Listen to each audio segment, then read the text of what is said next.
توجہ چاہوں گا، اپنے حبیب سے یہ خطاب کیا، وَلَسَوْفَ يُعْطِيكَ رَبُّكَ، بہت جلد تمہارا رب تمہیں اپنی ایک عطا کے ذریعے سے فَتَرْضَى، راضی کرے گا۔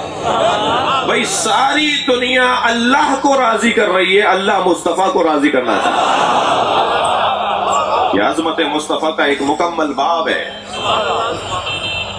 کیا مسئلہ تھا جس کی بنیاد پہ سرکار کو اللہ راضی کرنا چاہتا ہے؟ کوئی پریشانی تھی، کوئی سرکار کے ذہن مبارک میں خیال تھا، سرکار کے ذہن مبارک میں کوئی تصور تھا، کوئی بات ہے کہ جس کو راضی ہونے کی بات ہو رہی ہے، پس منظر میں کوئی خیال ہے؟ جیسے غدیر کے موقع پہ یہ جو لہجہ آیا ہے نا اللہ کا، إِن لَمْ تَفْعَلْ فَمَا بَلَّغْتَ رِسَالَتَهُ، اگر یہ کام نہیں کیا تو کچھ بھی نہیں کیا، یہ لہجہ بتا رہا ہے کہ سرکار کے ذہن مبارک میں ایک خیال تھا کہ اگر میں نے اعلان ولایت علی کر دیا تو فساد پھیلے گا۔ تو اللہ نے دو پیغام دیے کہ ایک تو اگر یہ نہیں کیا تو کچھ نہیں کیا، اور دوسرا وَاللَّهُ يَعْصِمُكَ مِنَ النَّاسِ، اللہ تمہیں لوگوں کے شر سے بچائے گا۔ اس کا مطلب ہے کہ سرکار کے ذہن مبارک میں کوئی شر پھیلنے کا تصور تھا کہ میں اعلان ولایت علی کروں گا تو فساد ہوگا، جھگڑا ہوگا، کوئی کھڑا ہوگا، کوئی شور مچائے گا۔ اچھا، مشاہدہ بھی تھا سرکار کا، یہ تو میں جب اپنا اعلان کر رہا تھا کہ جب 3 دن تک کھانا کھانے کے بعد یہ فساد پھیلاتے رہے، یہ تو پھر علی کا اعلان ہو رہا ہے۔ جب میرے اعلان پر ہی یہ ان سے ہضم نہیں ہو رہا تھا، دعوت ذوالعشیرہ میں اعلان نبوت ہی ان سے ہضم نہیں ہو رہا تھا، تو اعلان ولایت ان سے ہضم کیسے ہوگا؟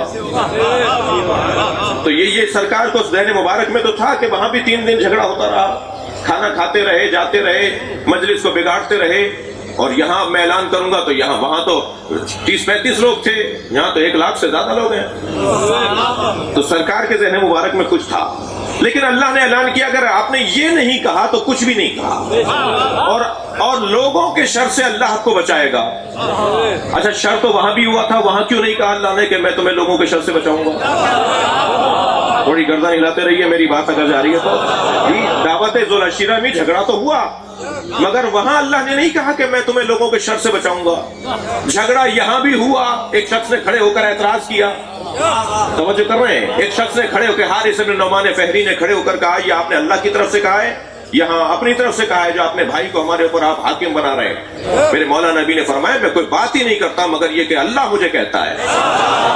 تو کہنے لگا اگر اللہ ہی نے کہا ہے تو پھر اللہ سے کہیے کہ وہ آسمان سے پتھر گرائے اور مجھے مار ڈالے۔ یہ بھی آپ نے دیکھ لیا کہ بغض علی کا بیمار عذاب ہی مانگتا ہے۔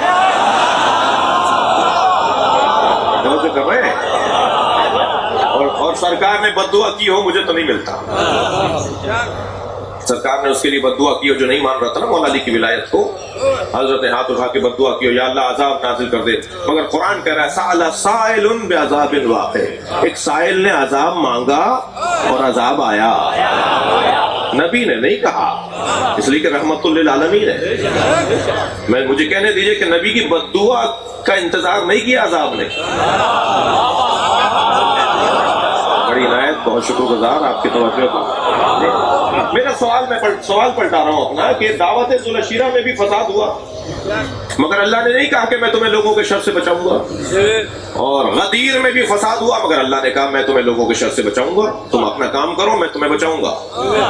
بہت طویل بھی بات کر سکتا ہوں اس مرحلے پر، اور مختصر ایک جملہ بھی ہدیہ کر سکتا ہوں، تو مختصر ہدیہ کر رہا ہوں، اور وہ ہدیہ کلام یہ ہے کہ وہاں اللہ نے اس لیے نہیں کہا کہ میں لوگوں کے شر سے بچاؤں گا، اس لیے کہ وہاں حفاظت کے لیے ابو طالب تھے۔ صلوات پڑھیں محمد و آل محمد۔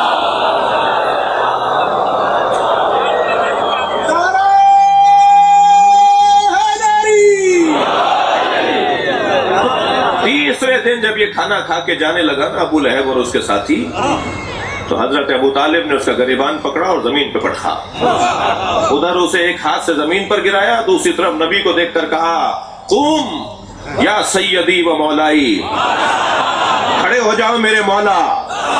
بڑے جگر کی بات ہے اپنے بچے کو اپنا مولا ماننا۔